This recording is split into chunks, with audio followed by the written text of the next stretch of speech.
Madame, Messieurs, bonsoir. En vedette ce lundi, coronavirus, renfort de l'arsenal des ripostes dans le camp gouvernemental. La décentralisation de la prise en charge des malades est effective. Dépistage et traitement des symptômes désormais possibles en dehors des grands hôpitaux. Bulletin de santé des centres spécialisés de Yaoundé en ouverture du 20h30. Dans nos communes, conseil de guerre des magistrats municipaux contre la Covid-19 à Yaoundé. Le ministère de la décentralisation et du développement local a réuni les édiles ce jour pour marteler le rôle des collectivités territoriales décentralisées dans cette croisade. Lecture expliquée du cahier de charges des maires dans le journal. Et puis en sport, Coupe du monde de football Italie 1990, rebond du match d'ouverture dans la mémoire nationale. Le Cameroun se souvient du sacre des Lions indomptables face à l'ogre argentin. Champion du monde en titre, terrassé 1-0. C'était un 8 juin, il y a 30 ans. Évocation dans la page des sports du journal avec Serge Foisgué, rédacteur en chef de la chaîne des sports. Voilà pour les titres.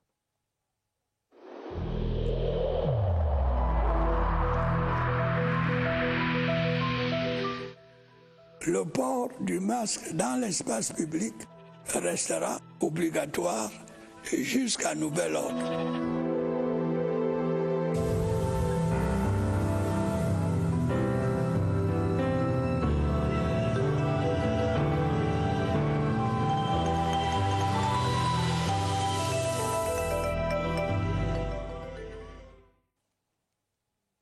C'est un plaisir de vous retrouver. Je vous donne tout de suite cette nouvelle rassurante dans la lutte contre la pandémie à coronavirus.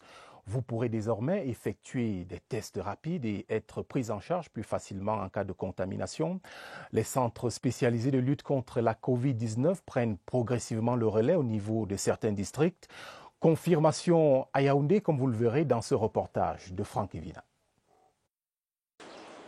D'un centre commercial à une structure médicale, l'ex-ORCA désormais investi de la mission de guérir les malades de Covid-19, c'est l'annexe 2 de l'hôpital central de Yaoundé. Au moment où nous tournions ces images, la trentaine de personnels de santé affectés ici et les volontaires étaient dans l'attente des premiers patients. Le dispositif de prise en charge s'étend sur plusieurs domaines, enregistrement et orientation garantie à l'accueil, le triage pour la prise des paramètres, les bracardiers pour conduire les malades dans les postes d'hospitalisation d'une capacité de 281 lits. Les hygiénistes assurent la désinfection des lieux, un important stock de médicaments est déjà là pour ravitailler la pharmacie. En face, un laboratoire, à côté la buanderie, pour les blouses et autres vêtements recyclables. Ce qui ne peut l'être est immédiatement détruit grâce au système de gestion de déchets doté d'incinérateurs. La coordination du travail dans le centre se fait depuis le bloc administratif. Bureaux et salles de conférence ont déjà leurs occupants. Même si le centre est entré en activité, certains compartiments sont toujours en chantier. Le cas du service de réanimation d'une capacité de 23 lits et le système d'oxygénation, prévu pour être autonome grâce à une centrale avec unité de détention et de production d'oxygène. Le décor est différent au stade militaire de Yaoundé, l'autre centre de prise en charge du Covid-19, rattaché à l'hôpital central. Ici, c'est un peu le statu quo. L'hôpital de campagne est encore fermé aux patients. Les autres maladies, ne l'oublions pas, ne sont guère en congé. Et pour les affronter, les habitants de Douala peuvent de nouveau compter avec la clinique Marie-O. La structure hospitalière, vous vous souvenez, fermée il y a 3 semaines environ pour non-respect de la réglementation, a rouvert. Le ministre de la Santé publique a levé la sanction et le personnel a repris le travail. Léon Bertrand Tanefo, à Douala. Discrète mais réelle, la réouverture de la polyclinique Marie-O n'a plus donné lieu à une importante mobilisation de la presse et des forces de maintien de l'ordre. Néanmoins, elle est effective depuis le 5 juin dernier. Conséquence logique d'une décision du ministre de la Santé publique datant du 3 juin, les nouvelles orientations du Premier ministre relatives à l'implication des structures privées dans la lutte contre le coronavirus et l'attente de l'aboutissement des discussions engagées avec l'ordre national des médecins du Cameroun justifie la décision du docteur Manaouda Malachi. Nous avons été soulagés. Nous avons pensé que ce sont les arguments qui étaient contenus dans notre recours qui ont favorablement retenu son attention.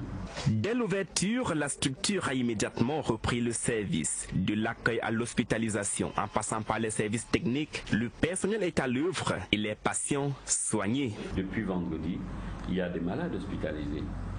De ce matin, le gynécologue a fait 3 accouchements et une césarienne. Moi, j'ai consulté des malades. Enfin, tous les services sont fonctionnels. La réouverture de la polyclinique rime aussi avec promotion de l'éthique et de l'orthodoxie médicale. Nous sommes à côté des pouvoirs publics.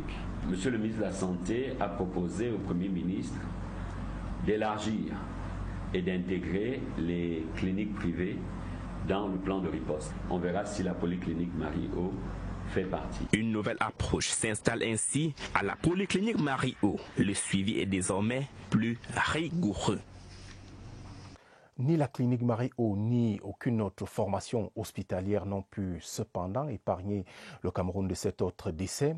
Francis Sama Asanga, l'ancien bâtonnier de l'Ordre des avocats du Cameroun, s'est éteint ce jour même à Yaoundé à l'âge de 62 ans.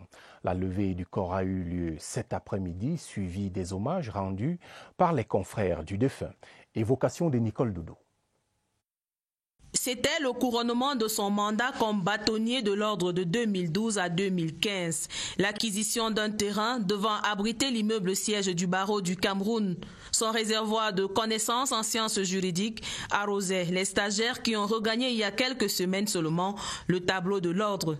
Maître Francis Sama Asanga, dans sa dernière apparition publique en 2018, conduisait l'équipe de défense du candidat SDF Joshua Otsi lors du contentieux post-électoral au Conseil constitutionnel. La nouvelle de son décès était assez soudaine. Le bâtonnier Sama Francis est un monument du barreau. Il laisse un souvenir d'un homme engagé pour sa profession et a laissé un héritage, l'héritage professionnel d'une promotion de plus de 1400 avocats, dont les derniers ont été admis il y a à peine un mois. C'est un géant de l'avocature qui a marqué avec hauteur la scène politique camerounaise et le droit électoral. Conseiller juridique national du Social Democratic Front, Maître Sama Francis Asanga, qui s'en va, a mené la bataille pour la démocratie en 1990 aux côtés du chairman Ni John Fundi. Nous sommes là complètement éplorés parce que nous venons de perdre un de nos pères, un des piliers de la lutte pour la démocratie dans ce pays, par sa participation depuis 1990 à l'élaboration de l'état de droit et de la gouvernance. Enterrement ce même lundi 8 juin 2020 à Yaoundé, le barreau du Cameroun annonce les derniers hommages à la hauteur de l'homme les jours à venir. Partons des ombres de la mort pour la lumière de la vie. Pour faire face aux ravages de la pandémie à coronavirus, les personnels et responsables de santé des 10 régions du Cameroun sont en formation à Yaoundé sur la prise en charge des patients, une initiative du gouvernement soutenue par l'Organisation mondiale de la santé. Joséphine Eneke, des TV Centre. Au centre de cette session de formation des formateurs, 2 piliers essentiels de la riposte, à savoir la prise en charge des patients et la prévention des infections en milieu hospitalier. La prise en charge, c'est vraiment la face visible du contrôle de l'épidémie.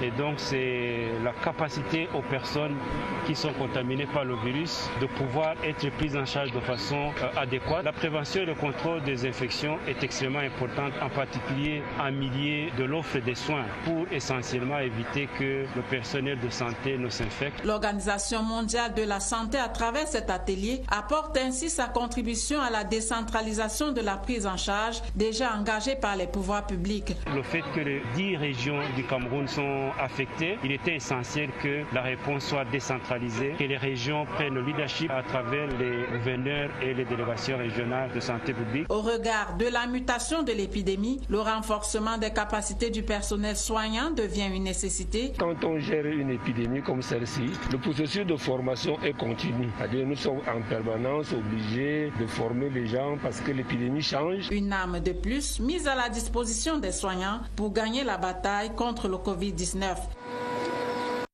Dans cette croisade, les communes doivent rester sur le pied de guerre.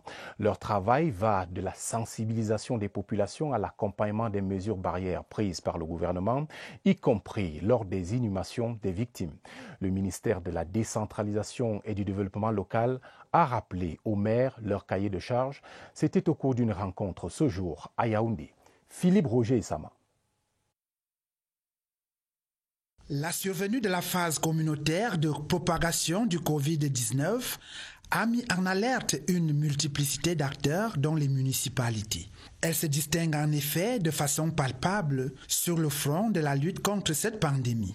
Ceci grâce à des actions inspirées d'une palette de lettres circulaires, messages portés et instructions du ministre en charge de la décentralisation. Il s'agit pour le ministère de la décentralisation et du développement local de mobiliser les collectivités territoriales décentralisées afin qu'elles s'impliquent davantage dans tous les pans de la lutte contre cette pandémie. La sensibilisation, le respect des mesures barrières, la désinfection des marchés, des gares routières. De ce cahier de charges, il est attendu des mairies qu'elles apportent un soutien significatif aux familles des personnes décédées de coronavirus. Le ministère a demandé aux communes de prendre toutes les dispositions qui s'imposent pour faciliter la tâche aux parents des personnes décédées de suite de Covid-19. Mettre à la disposition, si possible, des cercueils. En première ligne sur le front de cette lutte, l'action des communes suscite l'admiration de la tutelle. Le ministère est satisfait de ce que les communes font sur le terrain. Aucune ressource n'a été mise à la disposition de ces communes. Les communes se dévouent comme elles peuvent pour mener à bien tout ce qui est fait et que vous voyez sur le terrain. Reste à régler l'équation des moyens à mettre à la disposition des mairies pour que leur action soit plus efficace. Nous travaillons à la mobilisation au niveau gouvernemental, mais aussi la mobilisation au niveau des partenaires techniques et financiers. Un soutien nécessaire pour permettre aux collectivités territoriales décentralisées de monter en puissance sur le front contre le Covid-19. Prenons à présent le chemin de l'école. Ce lundi marque, comme vous le savez, le début de la deuxième semaine de cours dans les établissements primaires et secondaires. Le contexte de la pandémie à coronavirus impose le respect des mesures barrières dans les campus. Comment ça se passe une semaine après la reprise? Voici la copie rendue par Évariste Yenga qui a mené l'enquête à Yaoundé. Les mesures barrières, une nouvelle école. Ces leçons, les élèves ne les assimilent pas encore. En fait, ils jouent au petit malin, hors de portée des radars. Ils ont du mal à s'adapter à ces changements. On les voit tout le temps regroupés à l'entrée. Au lieu d'entrer et aller dans les salles de classe, ils sont 2-3 en train de parler, quelquefois sans aborder leur masque. Mais ça, c'est hors de la cour d'école. Dans l'enceinte, on lave comme ça, une flotte ici, jusqu'ici. Ils sont en train de s'adapter parce que maintenant, ce n'est pas comme la semaine dernière, il fallait courir derrière. Mais aujourd'hui, on les accueillait ici. On trouvait que chacun montait et savait déjà ce qu'il y a lieu de faire. Les enseignants veillent au grain. Le lycée technique bilingue de Colbison a renforcé son dispositif de protection. L'assainissement de la plante des pieds. Pour la désinfection des pieds, nous l'avons commencé ce matin. La semaine dernière, nous ne l'avions pas encore implémenté. L'esquive n'est pas possible en salle. Distanciation physique, effectifs limités, tout est de mise. Les enseignants aussi sont astreints à leurs obligations. Aucun de nos enseignants ne doit enseigner s'il n'a le masque, s'il n'a la visière et les gants. Donc nous offrons gratuitement à tout notre personnel ce matériel de protection. De toutes les leçons, le chapitre portant sur le respect des mesures barrières est permanent. La répétition est la mère de l'enseignement, dirait-on. Les parlementaires camerounais se sont séparés ce jour à Yaoundé au terme d'une session de formation.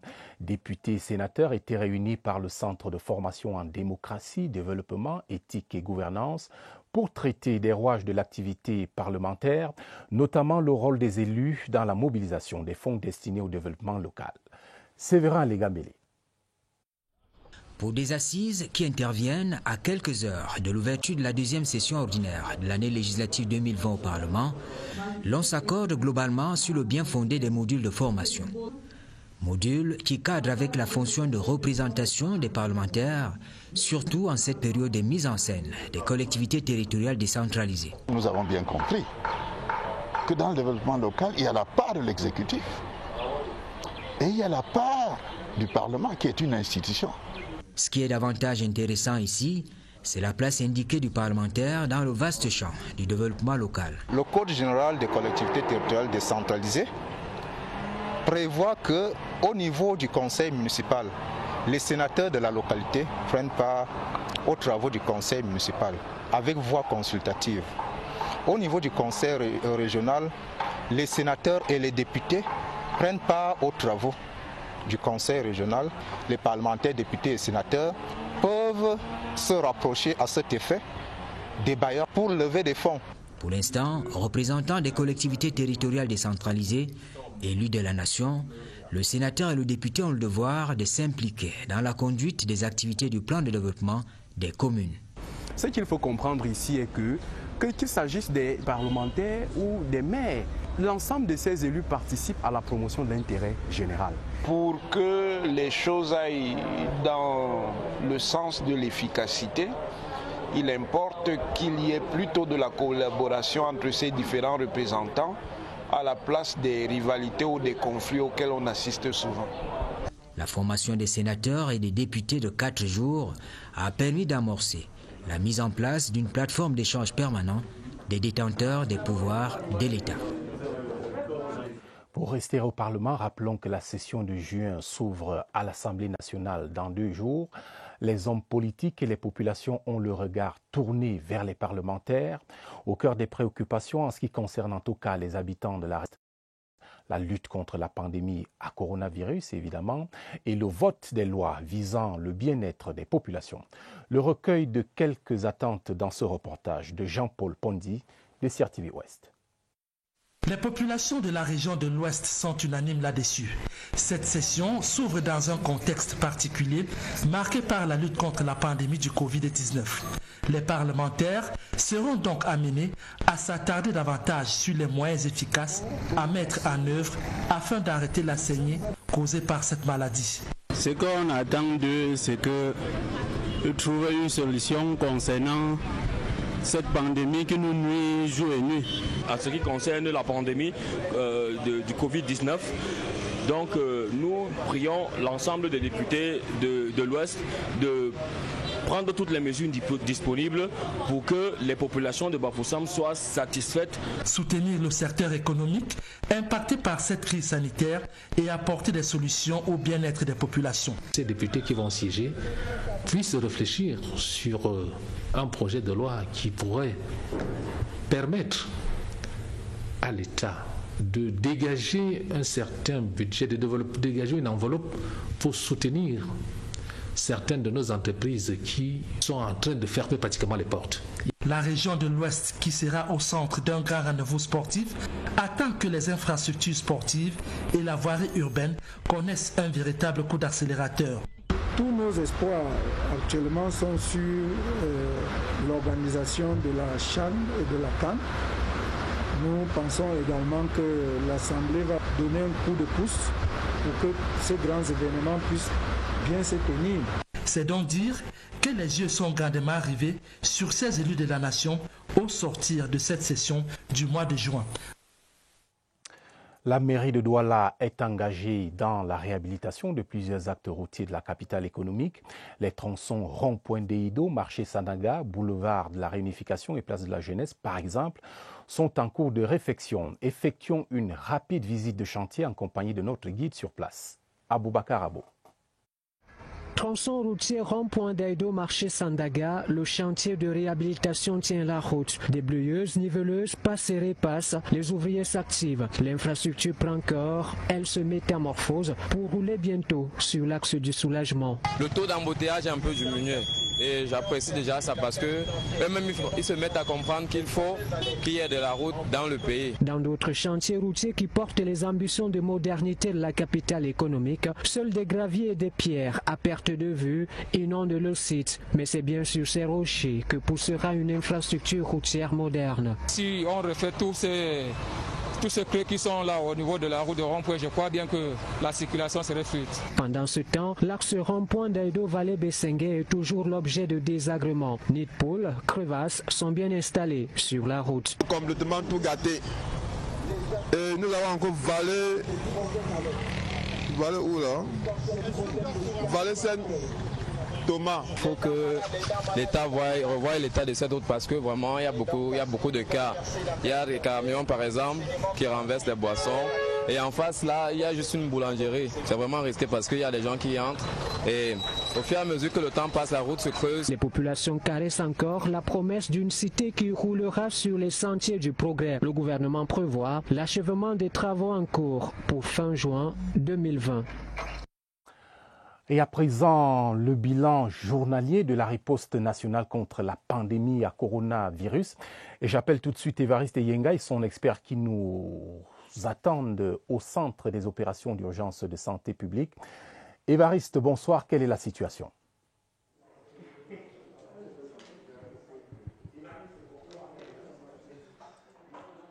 Bonsoir Romuald. On va parler des chiffres de bout en bout, mais il n'en donnera pas de vertige ce soir à nos téléspectateurs. D'abord, le bilan journalier avec les 252 nouveaux cas testés positifs et confirmés, ce qui porte le total provisoire à 8312. Les guéris, il y en a eu 46 supplémentaires, soit un bilan provisoire de 4794. Des décès aussi, il y en a eu 2, total provisoire 208. Les chiffres, on en reparle pour mieux les comprendre, mieux comprendre le bilan quotidien délivré chaque soir par le Centre des opérations des urgences de santé publique. Éclairage ce soir du professeur Ndjom Richard. Il est le chef du service virologie au Centre Pasteur du Cameroun. Bonsoir professeur. Bonsoir M. Yenga. Professeur, dites, ce soir on est à 3518 cas actifs. Qu'est-ce qu'un cas actif et comment obtient-on le total journalier? En fait, les cas actifs, ce sont des personnes qui sont Covid positives, mais pour lesquelles nous n'avons pas encore de résultat du deuxième prélèvement qui permet de savoir s'ils sont guéris. Donc, tant qu'on n'a pas encore ce résultat, ces personnes sont considérées comme actives parce qu'on n'a pas encore le deuxième prélèvement. Donc, pour avoir ce chiffre, généralement, le premier prélèvement permet de poser le diagnostic et les indications, les personnes qui prélèvent sur le terrain indiquent sur les fiches qui accompagnent le prélèvement que c'est le premier ou le deuxième prélèvement.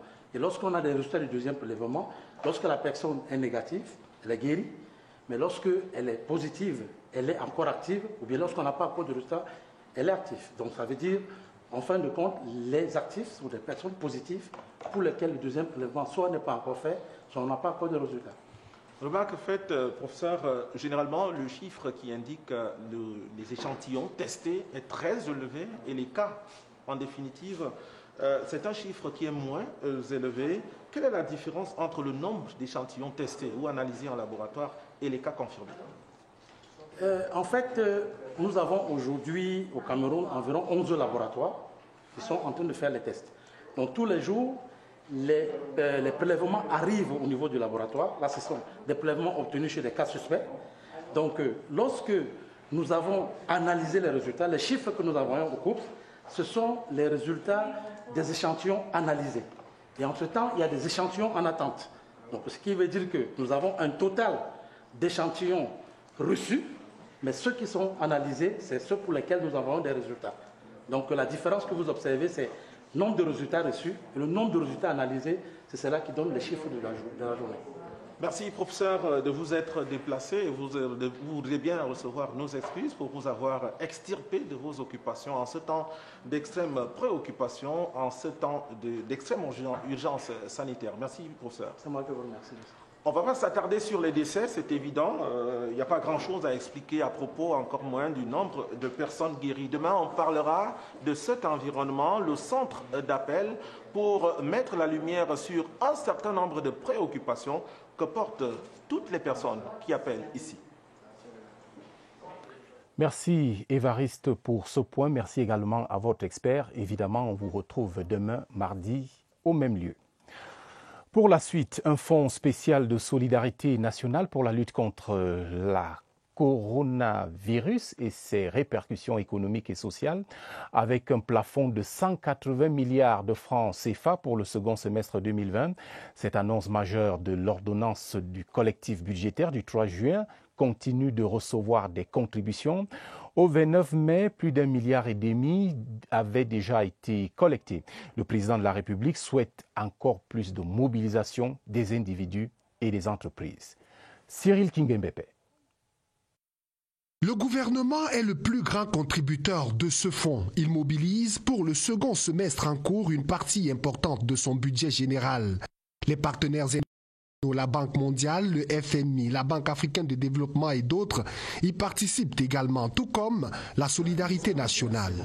Tout le monde est solidaire, tout le monde a contribué pour que l'État puisse réorienter les moyens beaucoup plus efficacement dans la lutte contre le coronavirus. Les 180 milliards vont être mobilisés donc pour intervenir dans le domaine sanitaire. Les entreprises citoyennes ont déjà apporté des cagnottes allant de 30 millions à 150 millions de francs CFA. Les individus ont contribué de 20 000 à 1 million de francs CFA. À quoi vont servir ces fonds-là? Le domaine sanitaire, le domaine d'assistance aux entreprises impactées par la crise, et l'assistance aux personnes vulnérables et les actions et des mesures administratives de régulation sociale qui accompagnent la stratégie du gouvernement seront également dans ce compte-là. D'autres groupes organisés, les membres du gouvernement, les parlementaires, les assureurs y ont également contribué. Le tout pour un combat total contre la pandémie, malgré un budget qui perd 542 milliards de francs CFA.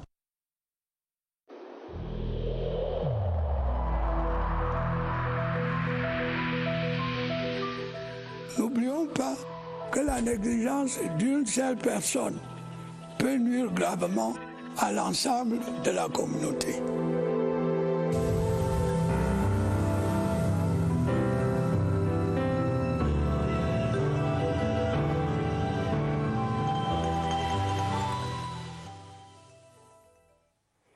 Pas de négligence dans l'extrême nord, lutte contre la Covid-19, le maillot d'Anaï dans cette région-là.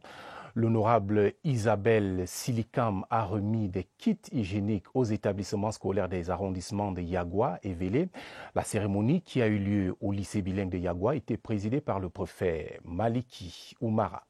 Diamo Aman, reportage. Des kits hygiéniques et du matériel sanitaire pour accompagner les élèves des 34 établissements scolaires du secondaire et du primaire des arrondissements de Yagua et de Vélé. Au cours donc de ce troisième trimestre, les bénéficiaires dans leur ensemble ont apprécié ce geste. L'action de Madame l'Honorable consiste à faire une barrière forte contre la maladie et j'ose croire que le maillot d'Anaï aujourd'hui est comblé. Et nous disons grandement merci. La crise sanitaire du Covid-19 interpelle tous les acteurs sociaux. C'est ce qui explique l'implication profonde des élus de la nation. J'ai pensé à nos enfants, aux élèves de classes d'examen qui reprennent les classes. Donc je me suis dit qu'il faut soutenir les parents. Il faut soutenir les fers de lance de demain. Le préfet du maillot d'Anaï, Maliki Oumara, a recommandé à tous les acteurs d'accentuer la sensibilisation contre le Covid-19 et le respect strict des règles barrières. Et toujours dans cette lutte, le Haut Commissariat des Nations Unies pour les réfugiés mène le combat dans la région de l'Adamawa. L'agence onusienne a distribué des kits de protection dans le département du Mbéré et l'arrondissement de Toubourou, mouture réalisée par CRTV Adamawa. Situé sur le corridor Douala-N'Djamena, Douala-Mendou et Douala-Bangui, la ville de Garoua-Boulaye est une cité névralgique, fortement touchée par la Covid-19. Notre ville Carrefour, notre ville frontalière est très vulnérable à cause de l'afflux massif de chauffeurs qui sont de passage. Le HCR, dans son souci de préserver la vie humaine, a fait un important don aux 3 centres de santé de la zone. les cache-nez, les solutions hydroalcooliques, les savons, les thermoflash, les bidons à robinet et les haut-parleurs ont constitué le paquetage remis à la localité. Le challenge dans cet arrondissement frontalier au Tchad et à la RCA est grand. Rester à 0 cas de contamination par le Covid-19, ceci malgré le fort flux routier et la grande densité de la population de Touboro.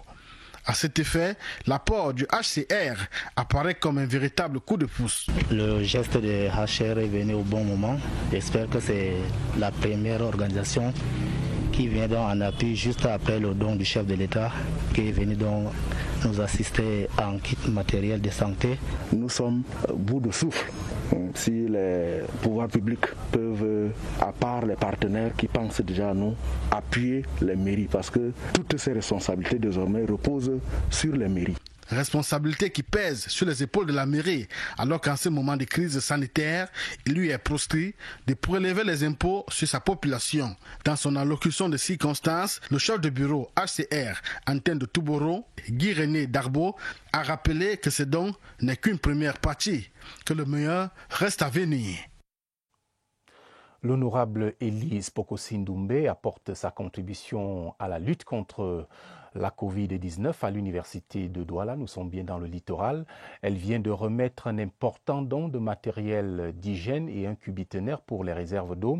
C'était en présence du professeur Magloire Ondoa, recteur de l'université de Douala. On fait le point avec Alvin Baonganzié à Douala.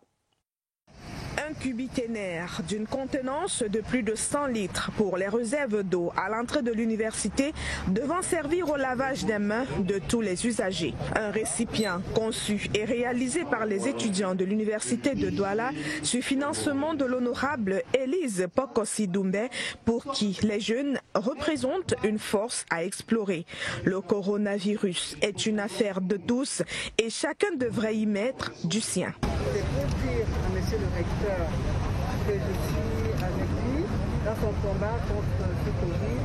Mais je pense que le lendemain de cette rentrée universitaire, monsieur le recteur a pris toutes les dispositions pour assurer la sécurité de l'étudiant. Néanmoins, j'ai voulu apporter ma petite contribution pour l'aider à prévenir le professeur Magloire Ondoa, recteur de l'université de Douala, qui a personnellement réceptionné ce don, a apprécié cet acte de générosité de l'honorable Élise Pokosi-Ndoumbe. À la suite de la remise du don, une causerie éducative s'en est suivie en l'invissant sur la participation de l'étudiant dans la lutte contre le coronavirus. Une contribution significative de la députée dans le combat contre cette pandémie. De son côté, l'honorable Jean-Jacques Zam accompagne les collectivités territoriales de sa circonscription politique qui est l'Anvila Centre. L'élu du peuple vient de remettre aux 5 mairies de ces différents arrondissements 5000 masques destinés prioritairement aux élèves et étudiants en cette période de reprise des cours. Le reportage de Flavien Zobo de CRTV Sud. La bataille lancée contre le Covid-19 par les pouvoirs publics est une affaire de tous. L'action portée par l'honorable Jean-Jacques Zam pour soutenir les 5 collectivités territoriales décentralisées de son ressort politique colle à cette vision nationale. Et c'est le sens qu'on pouvait donner à la brève cérémonie de remise de 5000 cache-nez tenue à l'hôtel de ville de la commune de Bolva 1er. La logique, effectivement, est celle qui a été impulsée à nouveau par le chef de l'État. Il a appelé toutes les forces vives à s'unir afin de combattre la pandémie. Nous avons donc cru devoir cet après-midi nous associer à ces efforts endogènes qui sont entrepris par nos communes pour pouvoir garder notre population saine. Au nom des bénéficiaires, le maire de la ville va exprimer sa gratitude à ces bienfaiteurs attentionnés et généreux. Constater que certains de nos enfants et même les enseignants pouvaient encore être exposés. Donc, ce don de 5000 masques vient à point nommé. L'Anvila entend toujours être ce rempart en matière de lutte contre le Covid-19, d'où ces mots d'encouragement du député à l'endroit des maires, artificiers essentiels dans cette bataille. De leur côté, les élites de l'arrondissement de Sangchou, dans le département de la Menoie, à l'ouest, viennent de mener une campagne de sensibilisation et de distribution des kits sanitaires et de matériel hygiénique contre la pandémie auprès de leur population. C'est ce que nous raconte dans ce reportage Jean Armstrong Ndiou de CRTV Ouest. Les élites, comme composantes en tant que parents de la communauté éducative, jouent leur partition pour que la reprise des cours dans les établissements scolaires soit une réussite. À Sanchou, écoles et collèges de l'arrondissement sont parés contre le coronavirus. Il vient de recevoir des mains de l'honorable Brigitte Emabot un dispositif efficace de lutte. Nous avons offert des seaux de 30 litres pour le lavage des mains. Il y a le savon qui accompagne ce lavage de mains. Il y a le pulvérisateur pour pulvériser toutes les salles de classe. Qu'avant le premier, ces enfants entrent dans un lieu serein. Le Covid-19 ne profitera pas de la reprise des cours pour se propager dans la population à travers les enfants, les professeurs et le personnel administratif de ces établissements. Autorités administratives, religieuses, traditionnelles et artistes musiciens l'ont certifié à la vue de l'offre de l'élu du peuple. Nous entrons maintenant balle au pied dans la page des sports. 8 juin 1990, il y a 30 ans, le Cameroun faisait trembler la planète Terre. C'était au stade de San Siro de Milan, en Italie, en match d'ouverture de la 14e édition de la Coupe du monde de football. Les Lions indomptables sont rentrés dans l'histoire grâce à un coup de tête de François Mambiik, pliant l'Argentine de Diego Armando Maradona, meilleur joueur du monde à cette époque. Le 20h30 remet la balle au centre pour ceux qui n'ont pas regardé ce match, mais aussi pour ceux qui ne l'ont jamais oublié. Serge Foisgué. 8 juin 1990, sous le ciel de Milan au stade de San Siro, le Lion s'invite à la cour des grands. Dans la perception collective, les dieux du foot n'ont Dieu que pour l'Argentine, grandissime favori et champion du monde en titre. L'enjeu pour le petit pousset est grand, affronter la montagne argentine, mais surtout défier le monument Maradona qui crée la sensation en ouverture. La télé a montré cette image, mais dans les vestiaires, le Lion s'était déjà donné une chance de survie. Les Lions ont gagné psychologiquement ce match déjà dans les vestiaires. Et lorsqu'on arrivait au stade, je crois que Diego voulait plus se donner du courage que nous faire peur à nous. Au cœur de la tribune, au milieu d'autres géants du monde, Paul Biya est un spectateur de poids pour les Lions. Nous nous sommes dit, ici, vous me laissez au cœur, vous me laissez le pied ici, vous me laissez sa tête ici, mais nous ne pouvons pas décevoir notre président. Une présence significative et une motivation supplémentaire pour affronter l'inconnu Argentine. Les dieux du foot n'ont pas oublié les tout-petits. L'action de Paul Fédé sur le couloir gauche réveille les esprits et donne espoir aux Lions.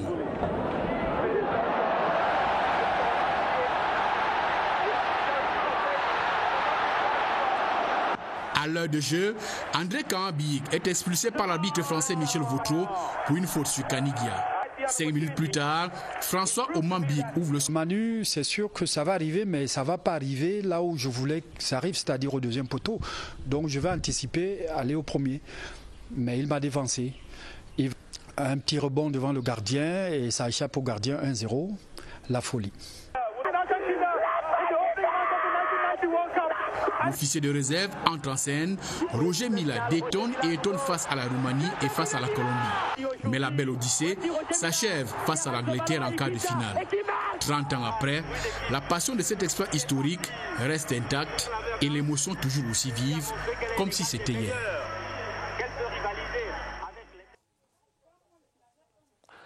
Émotion donc et souvenir dans le 20h30. Et pour commémorer cette journée du 8 juin 1990, les Lions indomptables de cette époque italienne ont apporté du sourire aux enfants de la Fondation FACT. Il s'agit d'un orphelinat situé dans la ville de Yaoundé. Un don de denrées alimentaires offert par les anciennes gloires, parmi lesquelles l'ambassadeur itinérant Roger Mila. Reportage Roger Badiek. Il y a 30 ans, ils offraient le bonheur à tout un peuple à travers leur prouesse sur le terrain. 30 ans plus tard, les voici à nouveau offrant du sourire aux orphelins. En ce jour de commémoration de la victoire face à la Grande Argentine, Ebouele, Pagal, Onana, Libi, Omam, Mila, tous de l'épopée 90 marquent le coup en faisant des dons symboliques, en l'occurrence des denrées alimentaires aux enfants de la Fondation FACT, ici même à Yaoundé. Une manière pour les donateurs de rendre l'amour qu'ils ont reçu du public depuis toutes ces années. Nous ne jouons que le rôle que nous devrions jouer vis-à-vis de la population, parce que ça entre dans nos missions de l'association du collectif des Anciens Lions, être solidaire avec le peuple. Voler au secours des démunis, une évidence pour ceux-là qui eux-mêmes sont partis de rien. Nous avons tous été enfants et nous avons tous été démunis et nous ne pouvons que venir à leur aide. À gorge déployée et à travers des pas de danse dignes de l'événement, les Boutchous et leurs encadreurs ont dit merci à ces hommes, que dis-je, ces héros venus les bras chargés. La pandémie de Covid-19 a certes empêché que cette commémoration se déroule avec plus de faste, mais n'a en aucun cas effacé les souvenirs encore vivaces dans les esprits. Les années ont passé, mais la complicité et surtout la volonté de servir la patrie sont restées intactes au sein de cette cuvée glorieuse des Lions indomptables. Telle est l'actualité en ce début de semaine. Retrouvez tout juste après l'essentiel de l'activité au Palais de l'Unité avec Yves-Marc Medzo. Présidence Actu revient notamment sur l'intense activité diplomatique du chef de l'État au cours de la semaine dernière. Ne l'oubliez pas, lavez-vous régulièrement les mains et portez toujours un masque en sortant. Il y va de la santé de tout le monde. Bonne soirée sur votre chaîne, la CRTV. La télévision, c'est ici. Bonsoir.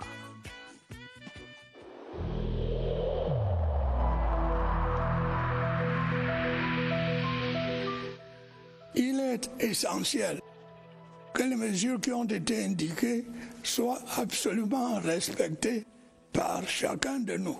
Lavez-vous régulièrement les mains à l'eau et au savon ou à l'aide d'un gel hydroalcoolique. Restez à au moins 1 mètre de distance des autres personnes, surtout si elles toussent, éternuent ou ont de la fièvre. Si vous avez de la fièvre, de la toux ou des difficultés à respirer, consultez un médecin.